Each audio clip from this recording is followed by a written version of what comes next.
Welcome to Navigating Narrative. We're a husband and wife team equipping you to analyze stories for yourself. Whether you're a parent trying to engage with your children over the latest movie, or a story aficionado who can't stop reading to save your life, this show is for you. As writers, we want to bring you the vocabulary and tools that novelists have to learn to accurately dissect, appreciate, and learn from stories. We believe that story analysis is for everyone. We won't pretend that stories are just for fun or too serious to simply enjoy. We won't pretend that stories are ultimately subjective and all just people's opinions. And we certainly won't promote a fear mindset where the media is out to hypnotically subvert your values and that the only way to fight back is to opt out. This is a show for story warriors. Life is a story. You are a character. Are you ready? Let's navigate narrative.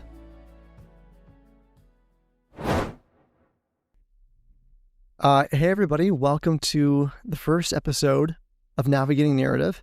Is that your podcast voice? Do I have to have a podcast voice? You just speak in your normal voice. All right, I can do that.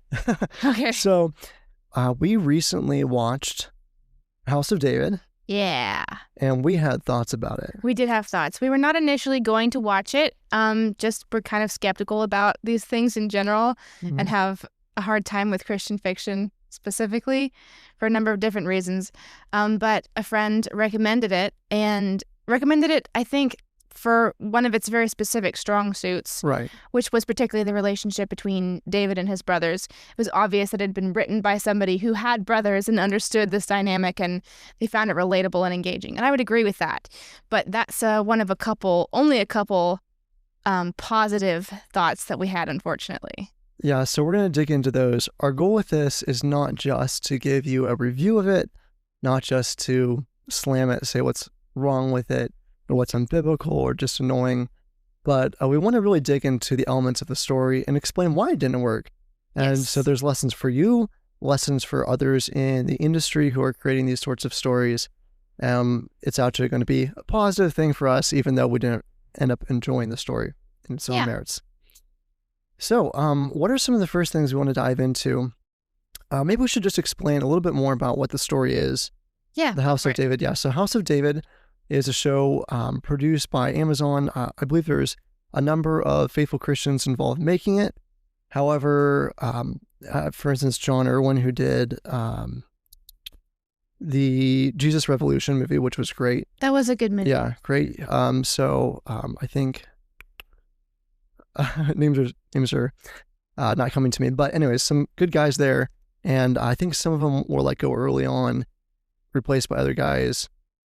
Don't know what all was kept, what all was changed. So we're going to give grace to those people who worked on it. We don't know who to blame for what. Yeah. So we're not going to. This follows the life of David from being a shepherd boy called to be a king up to fighting Goliath. And presumably they're going to make some other seasons. I believe they're already started on season 2. So I don't know how long it's going to go, but that's what it's covering. Mm-hmm. And so like if somebody asked you to give like a down and dirty like 20-second impression, like what was the thing that stuck out to you as needing the most help and the thing that stuck out to you as the most positive also? Okay, I'll start with the most positive is the last episode, the second half of it, had a very good rendition of David fighting Goliath, which Agreed. Is where their marketing went into, like, hey, this is the story of David fighting Goliath. And that part was good. Yes, it's very clear that all of their budget and effort went to making that stellar. Yes. Now, where my critique would come in is that actually hearing some behind-the-scenes info, it started off as fewer episodes, the story. And then Amazon wanted to sort of pad it, stretch it out more. Yeah. And that's normally a bad idea. I think I don't in this have case, a single instance when that's a good idea. Right. In this case, well, okay, for instance, if you think of like Avatar, The Last Airbender, there's a number of episodes that are not really necessary, but are very fun. They just think about the characters. So yes. You can do that, but 99% of the time, you have to have rich soil behind the scenes for the growth and right. context of these characters and places. And that, we'll get to that a little later, I think, was not present in the House of David. So much padding. And one literary term I want to bring up for this is what we call twice told stories. So pretty obvious, it's a story that's told twice. So an example might be an example might be really simple. He got into the car. He drove off in the car. Like, we already know there's a car he's in. You're telling us twice. And cinematically and thematically, they do that all the time. Yeah. So there's a scene when Saul's two daughters are riding off to go to the battle to help Saul with his mental problems. That's one way to put it. Yes. And there's like a scene of them deciding to leave. A scene of them leaving, and then a scene of them leaving from another angle, and then them riding through the countryside, and more riding through the countryside. It's like, okay, we get the point. Yes. And what I agree, I'm interrupting your 20-minute summary here. 20-minute. It probably will be 20 minutes by the time you're done. But the thing that irks me about that is there was not lack of material for really rich stuff, but they spent their screen time telling the same story over and over again, not delving into any of the key relationships, like between David and Saul, or Saul and Jonathan, really. Yeah. It was not for, they had a wonderful story. Like the story of David and Goliath is a wonderful story. Yeah. And they had, if they wanted more in their show, they had material to pull from. Right. But they didn't. They just like, oh, let's make this another cool shot from a different angle, and used up 10 to 13 seconds on something that they could have spent. I mean, altogether, if you pile it up, there's probably about an hour in the entire show of stuff that could have gone to something meaningful, but was just filler. More than an hour for sure. Okay, well, I can't do math. This is an established fact in our house that I cannot do math. So if I spit out a number, don't listen to it. Yeah, so that actually brings to mind probably the biggest complaint, I'll put it this way now, is that the life and story of David is one of the greatest epics in literature of any language. And in the Bible, pretty much it's probably like the story of Jesus, the story of David. I don't know. Some people might debate that, but I'd say anybody who really seriously studies it has got to come up with a ranking pretty close to that. I'll stick to that. Who really seriously studies it? Is that your way of dealing with... Anybody who disagrees has not seriously studied this, obviously. Oh my gosh. So, but, I mean, the characters are so nuanced and complex. In the Bible. In the Bible, right? Yes. Not in the show. And the relationships, the character arcs, their extreme devotions and goodness and holiness, as well as their sins and flaws and sufferings.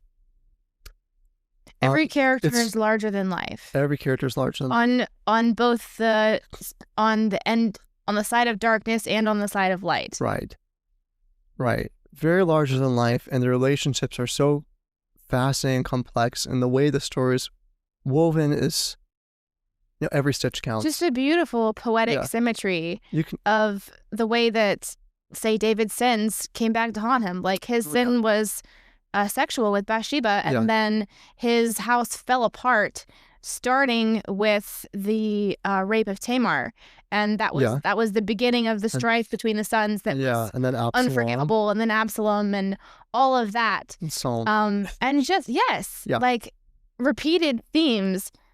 The way, the consequences that the characters had, the what is the word? The rewards that they had for their devotion were on par with their devotion, and the consequences that they had for their sin were on par with their sin in a beautiful way that only God can write the story. Yeah, so it was very epic. Yes. And so when we come to the House of David, they're given one of the greatest top 5 greatest masterpieces in the history of the world. And instead of being like, okay, let's tell this story, they're like, you know what? Let's pick this side character who just has a name and let's focus on him for a whole episode out of the 8 episodes that we have.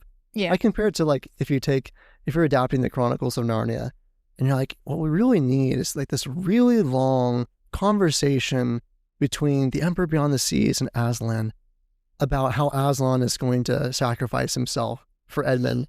And then we show, of course, Aslan doing that after the really long conversation because what readers really want is to see that conversation. Yes. Like a little taste of what it's like in that country. Right. With those 2 divine beings. But yeah, no. It's just, yeah, it's like, if you're given something that works so well, don't try to fix it. Yes, and don't try to add to it. And you don't need to add to it. Like, you could make 10 seasons probably. Oh, absolutely. And not exhaust the material that the Bible gives you. Yeah, you can make over 100 episodes for sure. Yes. So let's dive into some of those characters and instances specifically. But you didn't ask me what my 20-second... Okay, yeah, okay. Give us the 20-second overview. Okay, my basic nitpick with it is that the evil characters had devotion to their gods, to their evilness, to their darkness, right, that the main characters did not. Mm-hmm. And that made them more compelling as characters. It gave them more to work with as actors. They carried the momentum of the show. They carried the weight, the drama. There's this line in the last episode that I loved where Goliath is taunting the Israelites and he says, "Are none of you servants of your God?" And I was like, yes, that is the problem. That is the point. And it would have been this beautiful line in the story if there had been among the heroes those who were committed to Yahweh, or Hashem as they call him, in the same way that these evil characters were committed to their evil gods. Yeah. And their evil schemes and aims. Like whatever their idol was, they were all in. Mm-hmm. And there was not a single character, with the possible exception of Samuel and Jonathan, who showed the same level of devotion. Not even David. Yeah. Like, David was angry at other people for not revering God, but in his moments of crisis, the questions that he more seemed to be asking were, what is my destiny and who does God say I am? Kind of this like, what can God do for me almost? His devotion was to himself. And God was important to him, but his struggle was one of identity. And that's relatable. Like, that happens. But and it's possible if they do more seasons, that's going to be something that's developed. And it's shown that, oh yes, this was an immature way to approach your relationship with God. But already in the story of the Bible at this point, David is sold out for the Lord. Like, he comes and he doesn't say to Saul, I defeated the lion, I defeated the bear, look at my destiny, look at my strength that the Lord has given me. His point very much is, I did not do that, the Lord did that. The Lord did that in me. His devotion and his life and all of his deeds already are seen in the context of, the Lord is with me. I am doing his will. And that is what makes me a heroic character and gives me victory.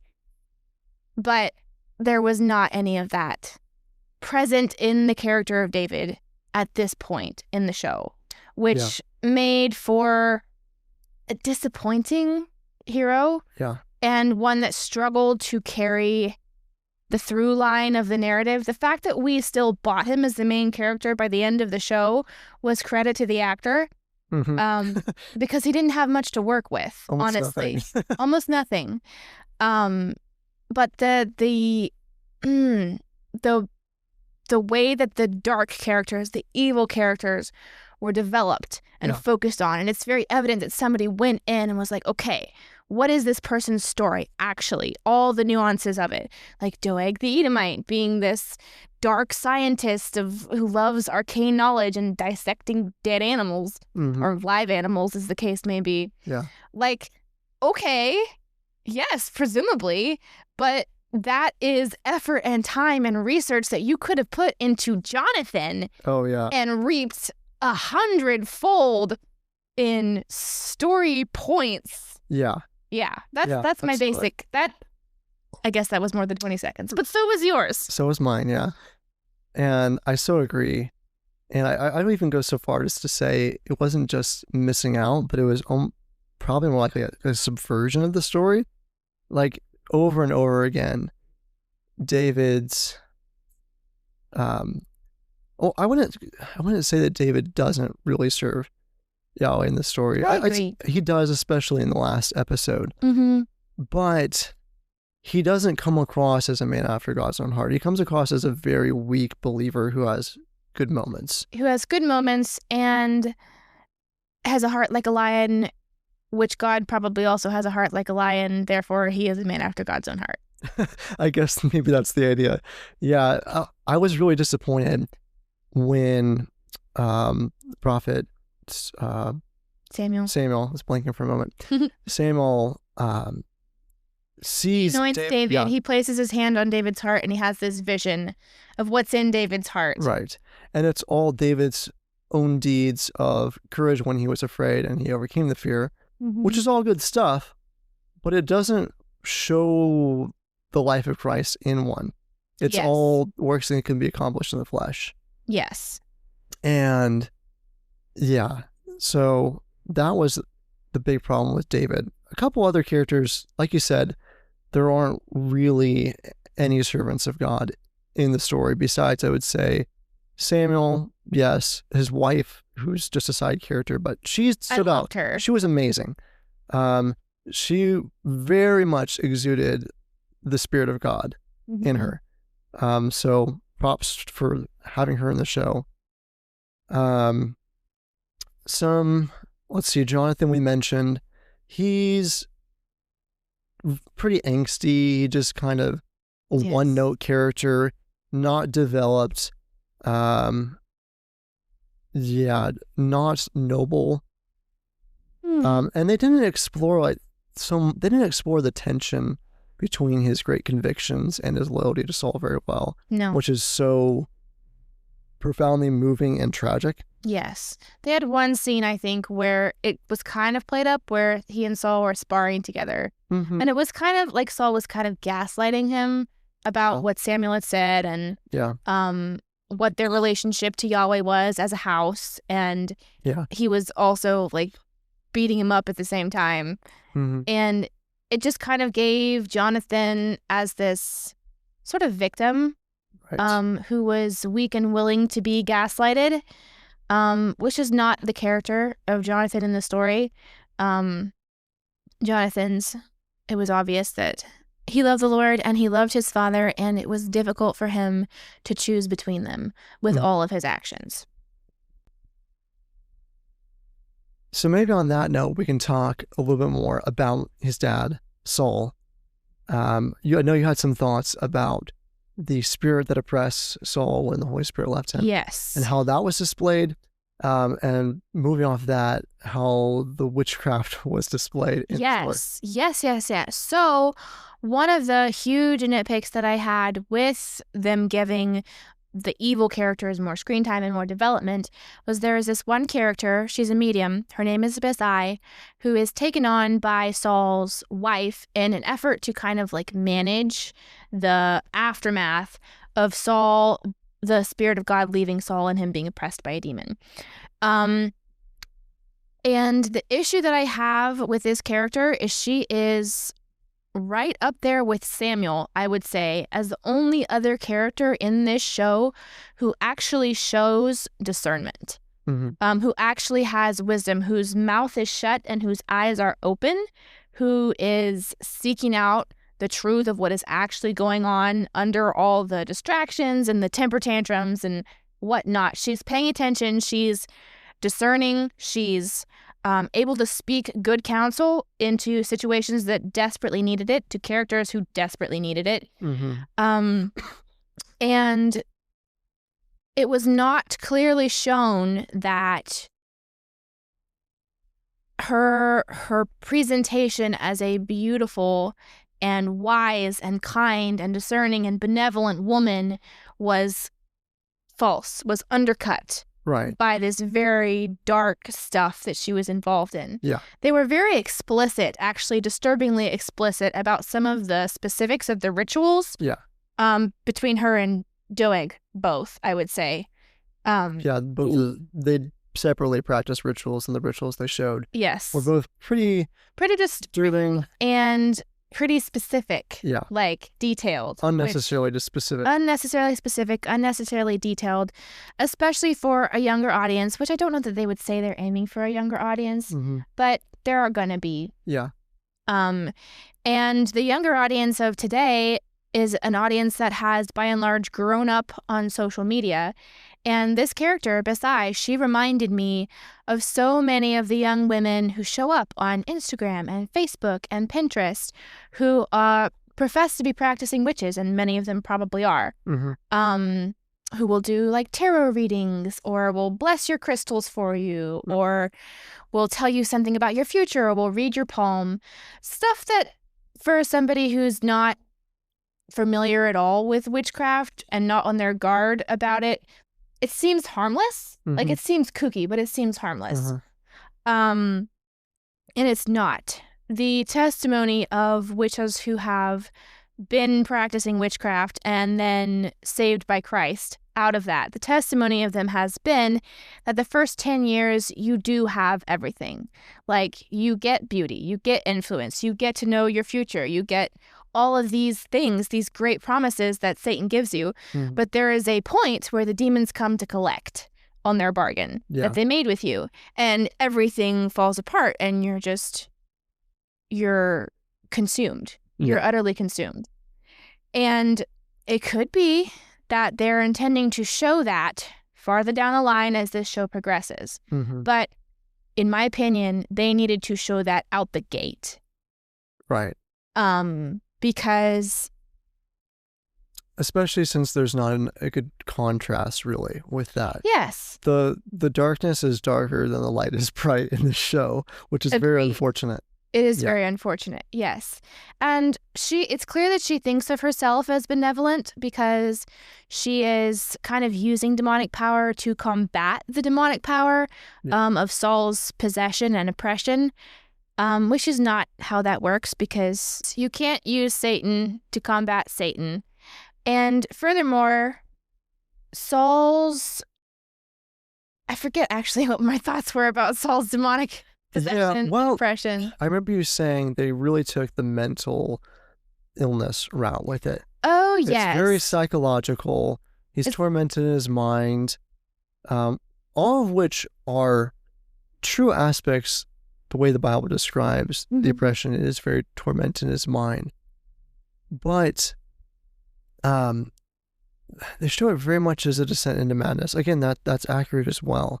But I feel like they miss the subtle ways in which the demonic oppressed him and turned the fruit of everything he did evil and corrupted. Yes. The way he could be a very successful king. Yes. They show the spirit making him an unsuccessful king who's just more and more in the shadows. And a victim, progressively weaker and weaker and weaker. Others are leading for him, covering for him. Whereas biblically, he's continuing to be a strong king. He has moments of... He's going into battle. He's heroic. He's slaying all these Philistines out there for the Lord. Yes. But the fruit of everything that he does, because the Spirit of God is not with him, comes back to bite him and ruins his life. Right. Which is more the message people need to hear, because most people aren't going mad from demonic oppression. Yes. They're going dark. Yes. From demonic. Their fruit is subverted. Their spiritual lives are stunted. Right. They draw farther and farther away from God. Right. In confusion and anger and grief and hatred. And their own sins consume them because they are not walking with the Lord. That is what demonic oppression looks like. And why would you present the details and the complexity of occultic practices and not also present the details and complexity of the tragedy that it looks like to be oppressed by a demon, to be oppressed by your own sin and your own terrible choices. Mm-hmm. Yeah, absolutely. So maybe let's wrap up with a couple other observations on characters. I know we can't get to everything, but we'll cover some main ones and other story elements that come to mind. Then we can get to some of the more cinematic aspects and other things we wanted to cover. I know for me, Joab stood out as a really poorly developed character. Who is Joab again? They call him Joab because that's probably more correct Hebraic pronunciation. Yes. But in the actual biblical narrative, he's a very principled character. He's got wrath that carries him out of bounds. You know, he murders and such. But at the same time, there's this scene. David wants to not take a census of Israel, which is against the Mosaic law. And Joab's like, no, my king, don't do this. This is horrible. And he eventually goes to do it reluctantly and gets so sick and tired of it, he stops. I could not ever imagine the guy who played Joab and the way he was directed to act doing that. Having that level of principle. Yeah, he mainly is just like a guy who fought, and he didn't have a ton of charisma. He's out for himself. Yes. He wanted to marry Michal. And he was bitter at David for what? And everybody else. Yeah, he didn't have the charisma that people would die for him. Yeah. Yeah. I definitely would. Yeah, Abner was better. I could see people dying for Abner. Still didn't feel quite true to character, but I can respect what they did with him. Any other characters for you that you're just like, ooh, that's off? I mean, I could complain about Jonathan again. Yeah. But I already did, so probably best to move on. But yeah, so... Okay, so cinematically, like, that was the first thing out of the gate. The first criticism you gave of this show was that the cinematography made you want to weep. Yeah. Not in a good way. Yeah, and that's only a very slight exaggeration. I was in so much pain, so much pain. It got better at the third episode and some later ones. But when I say better, I still mean it was definitely below average. By better, I mean that there was a couple of really good shots in a sea of really bad ones. Some I was like, oh, that's a good shot. And most of the time I was just like, please kill me now. Yeah, I don't want to get too technical because this is not a cinematography podcast, but there was almost no motivation to the camera move at all. It was so random. There was movement that was completely unnecessary. The framing, the composition was not artistic. There was no leading lines and no golden spirals. Golden spirals. There, all those, probably even the rule of thirds wasn't used very well. Not really. It felt like they hired somebody's cousin who shot a music video once 5 years ago. Oh my gosh. That's what it felt like. That is what it felt like. Yeah. Yeah. And as far as the writing, it felt like they hired a 15-year-old. A 15-year-old? Yeah. Yes. So. Okay. And here's why this matters, right? It's not just, oh, we are artists and we have a bone to pick with the way the other artists handle this. Artistic integrity matters because excellence in creativity matters because our creator is an excellent creator. So to create in his footsteps, it matters the choices that we make for the design of the movie, for the costumes, which are my special area of nitpick. Yeah. For the cinematography. It's not just, oh, like we're looking for things to fuss about. It affects the story. It affects your focus. It affects the way that whether or not you believe the story. Right. How compelling, how easy it is for you to enter the story, how well it does away with distraction and fluff, which we've already established is not a strong suit of the show. To allow your mind to focus in on the things that really matter. Yeah. So when Daeus says that there was no motivation to the camera movement, it means that the videographer and the cinematographer, they did not really understand and or care what the point of the scene was and or how to cater to it. Right. Like how to cut out everything else, how to cut out every unnecessary distraction, everything that did not support and develop that point, whether it was a character or a landmark or whatever you're showing on the screen. Yeah. Needs to be central with no. If it's a tense moment, for example, some camera movement might be appropriate, like a little bit of shakiness, or that can be an artistic choice, yes or no.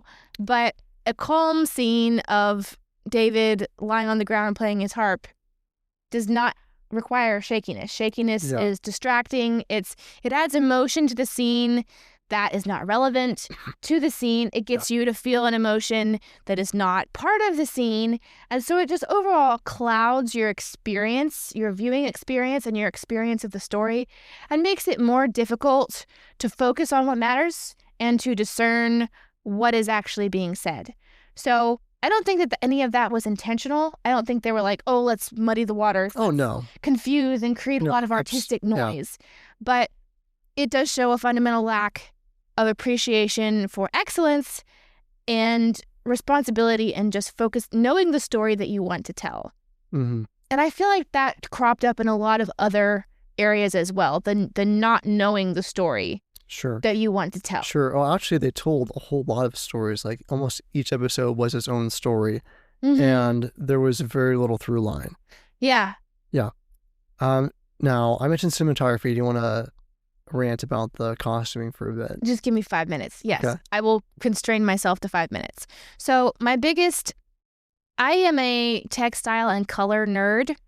That's a whole other side of my life that has nothing to do with this podcast.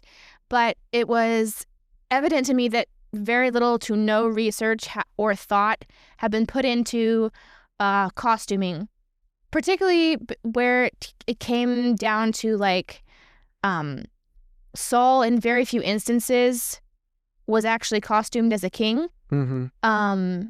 The colors were shepherd colors. The cloth was rough wool for the most part, whereas in his case, it probably would have been linen or silk even. Not in battle necessarily, but of a finer weave and a finer fiber and more choice and interesting and rare color than white and brown and red. The most creative piece of costuming in the entire show was a pair of purple pants that one prince wore in like one scene, because purple at that time was extremely expensive. And he was a very decadent and hedonistic character who would definitely wear purple pants to a battlefield. Like, it was in character, it developed the character, it supported the understanding of the character that we were supposed to have. Yeah. And whether that was done on purpose or not on purpose, it served its purpose. Whereas everyone kind of wore, I think what they were going for is like, they were like, have in their head that, oh, texture equals mood. So they have all these textural fabrics. It's very rough, like almost sackcloth, very homespun type pieces.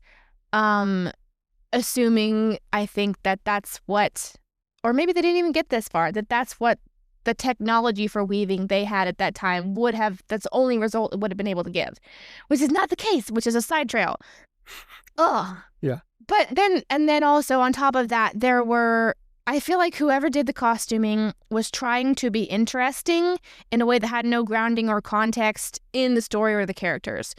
It was almost like they were having a fashion show. So they're like, oh, Jonathan, for example, he should have like a really wide cuts in his garment, really broad shoulders, very structural, very heavy to like suggest armor or something like that. But in reality, the guy who played Jonathan was a pretty small scale guy, and his features were more soft and his hair was very fluffy, and he just looked like he was drowning. Yeah. He looked out of place. He looked uncomfortable. The actor had not been considered in the design at all. For sure. And so again, just that disconnect between, I have a vision for this piece and this piece and this piece and this piece, not a unifying vision for all of it. And there were a couple other garments. There was one garment that Joab wore to war where the sleeves were like tucked under each other and folded over and sewn down and pleated. Like and if you undid the sleeve, it would be like 3 yards long, no exaggeration, which is not the kind of garment you would wear to war, just for a million different reasons. But it was textural and visual interest in the scene. Mm-hmm. And then there was the leader of the tribe of Zebulun had this cape on that was clearly polyester, and it had been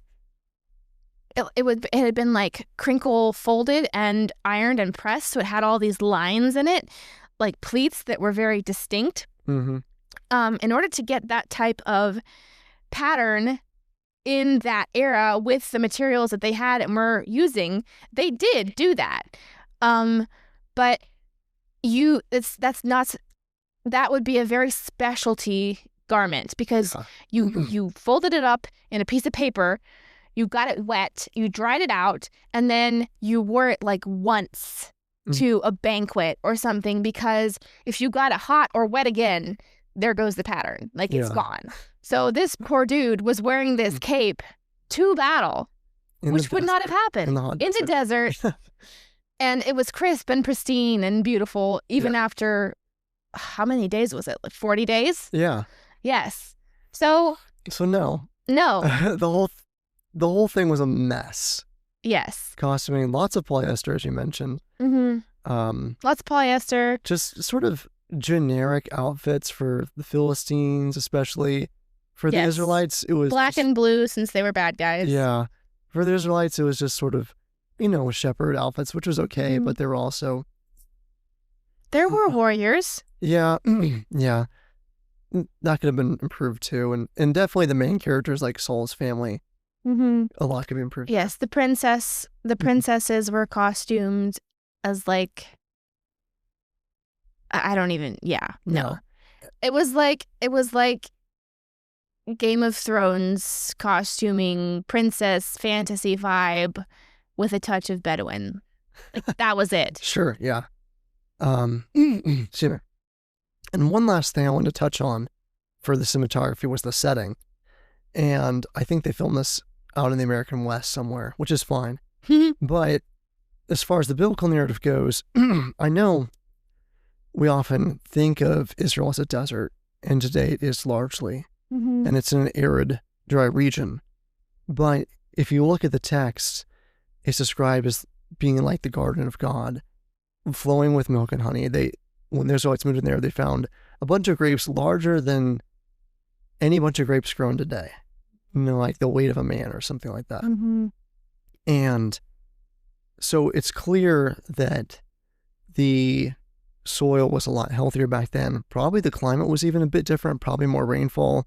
I don't know necessarily what would have changed that. And of course, one thing that contributed to the change, obviously, is when Rome conquered Israel, they tilled salt into the soil, which severely messes up the soil chemistry and biology and just can turn fertile places into deserts, which is what we see today. So I feel like there's this, assumption that Israel used to look like what it does today.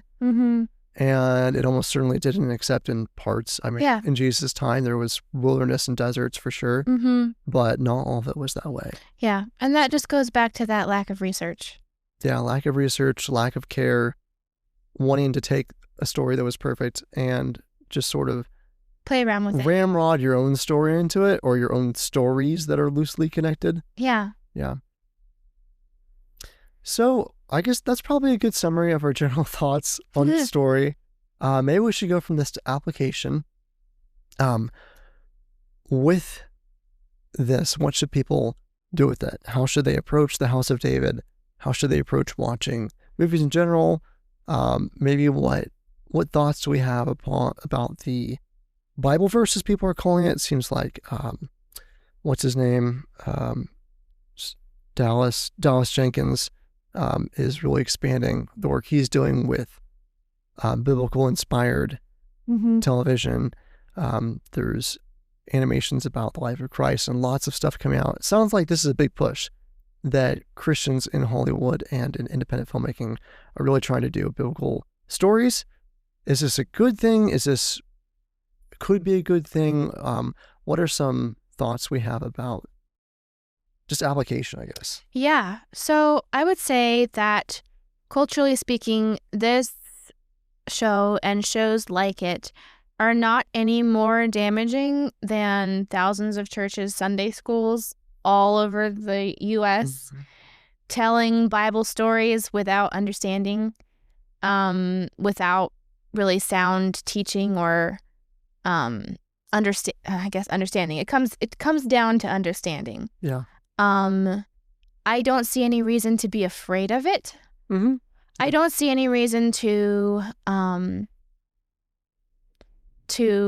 boycott it, I guess, is what I'm saying.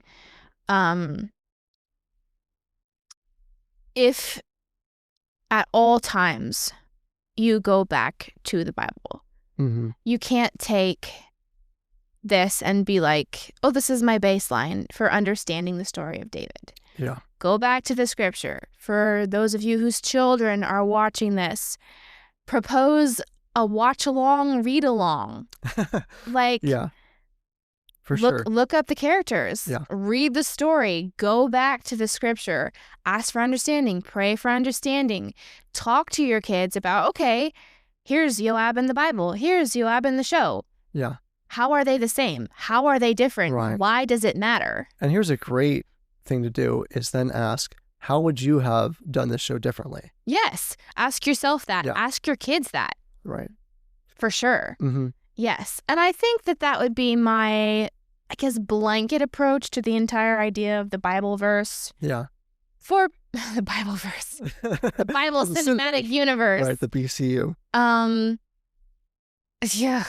Yes. For people who are not in Hollywood, people who are not maybe writers, but who want to be engaging with the culture, who aren't down to just be afraid and not participate in the conversations that are happening around them, because there are going to be people in your church, there are going to be people in your workplace who have had this experience, and they might want to talk to you about it as the resident Christian. Sure. If you're like, oh no, I just don't. Yeah.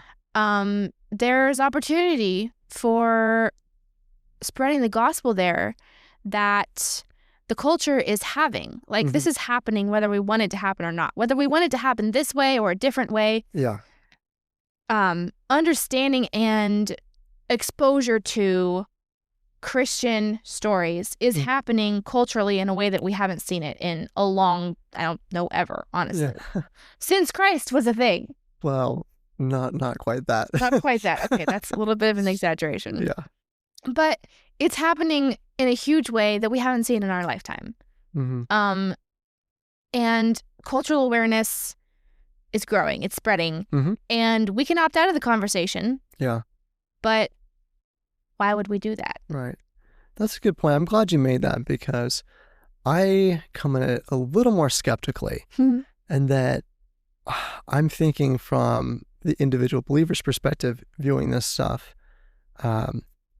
thinking, for instance, it wasn't so bad with the House of David because it was so inaccurate that I'm not going away thinking of the House of David story as similar to the Bible or the characters. I'm not reading the story of David and imagining the actor for David. I know for The Chosen, which I watched the first 2.5 seasons of, and even 2, there was a bit more trouble with that, where I would imagine, as I was reading about Peter or Jesus, some of those actors and the way they portrayed them. And that was pretty disturbing in some ways. The Chosen is a lot more faithful to the Bible than this show was. A lot of respect for it in many ways. I think there's definitely some problems with it, theologically and so forth. Much better storytelling, for sure. Agree. But in some ways, that's more dangerous. Yeah. Because you're going to... Excuse me. It's an interpretation that's extremely hard to override. Yes. Once it's there. And so it almost keeps the Bible from speaking to you. Because, potentially. And God can obviously get through that. But it takes some time to... It takes willingness to go back to Scripture. Willingness and time, and it's just you kind of have to detox a bit. Yeah. And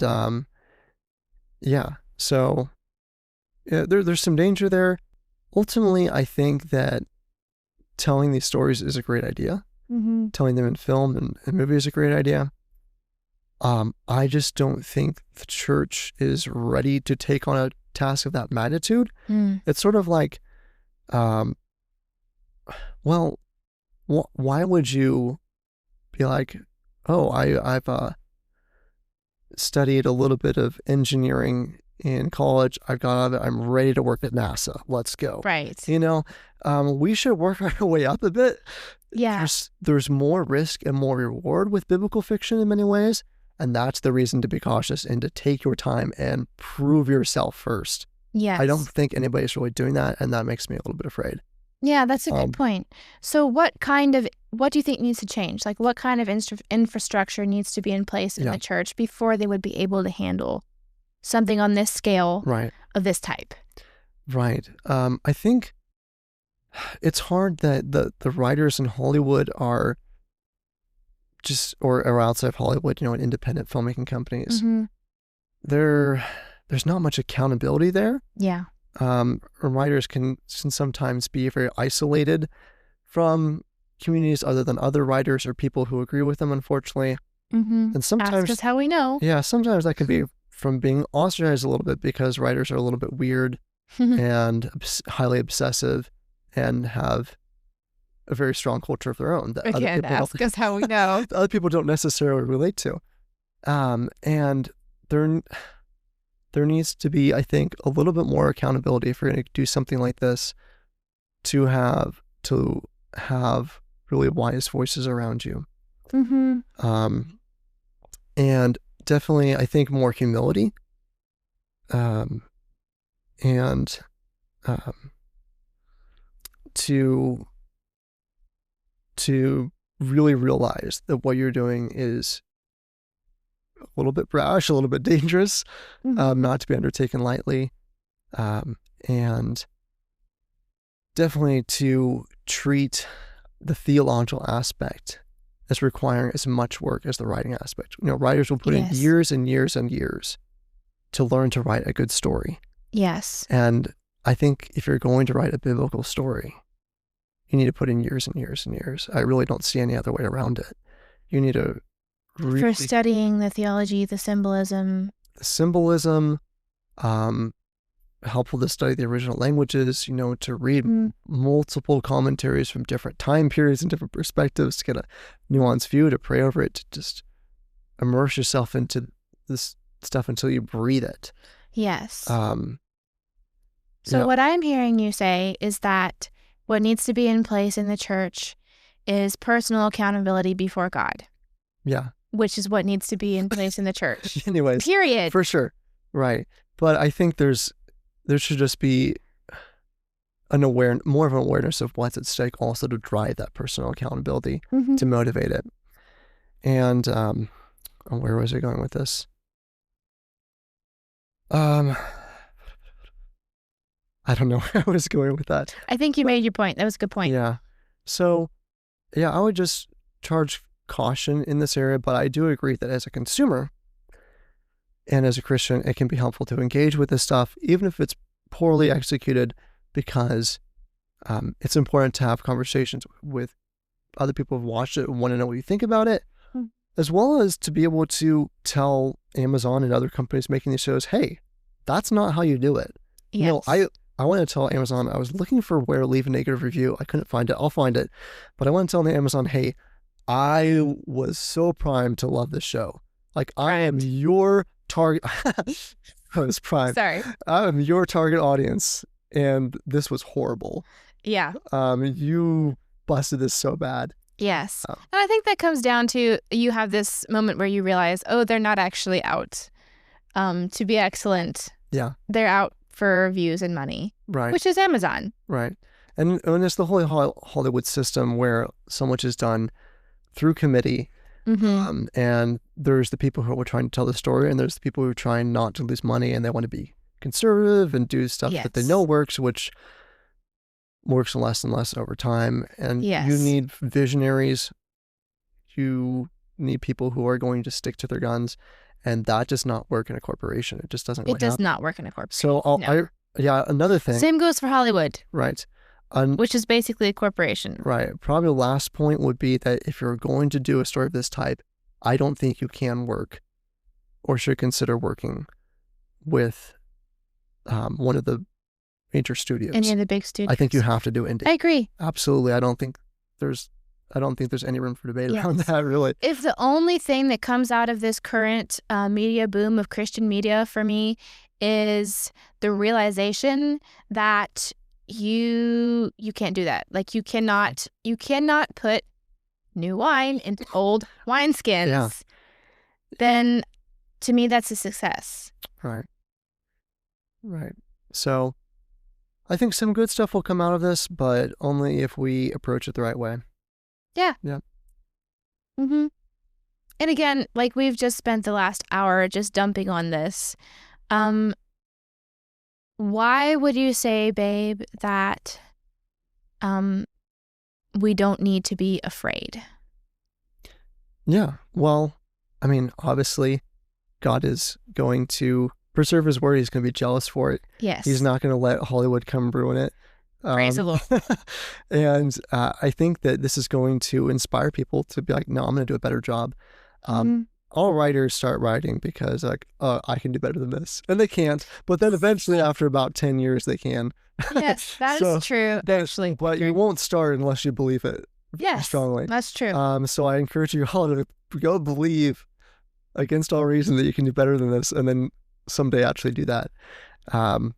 And obviously what we're about here at Navigating Narrative is doing those, reps, building the skills to tackle any story that comes at you. Yes. To untangle it, to understand it spiritually, philosophically, emotionally, but not just with the mind, intellect, to really be able to just have a greater joy at stories because all the beauty is apparent to you. You're not missing parts of it. Yes. So this is just one more of those opportunities. Yeah. And we're going to be presenting you with a whole lot more.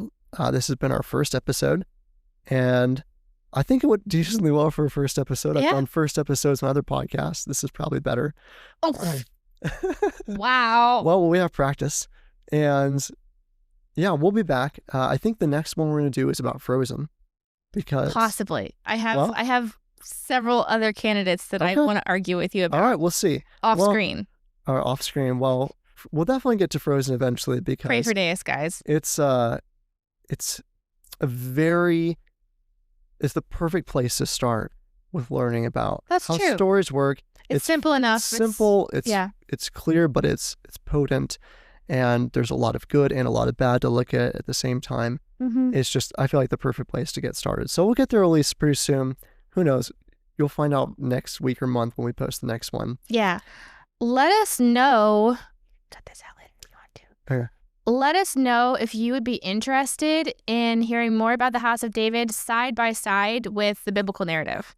Because we can do that. I feel like we could go through the narrative, read it, and be like, this is this character. What do we think? What are the differences? Just to kind of like model the way that we should be having this conversation, which is just going back to scripture. Yeah. So any thoughts about this episode whatsoever? We haven't set up an official email for this podcast yet, but I will. Yeah. And I will put it in the notes under this podcast so you can look at that. Email us with your thoughts, and we will take those in mind for the next podcast. Perhaps share your comments and incorporate those into what we do in the future. Yeah. All right, guys. So thanks for tuning in. I hope love you. Bye. We will see you.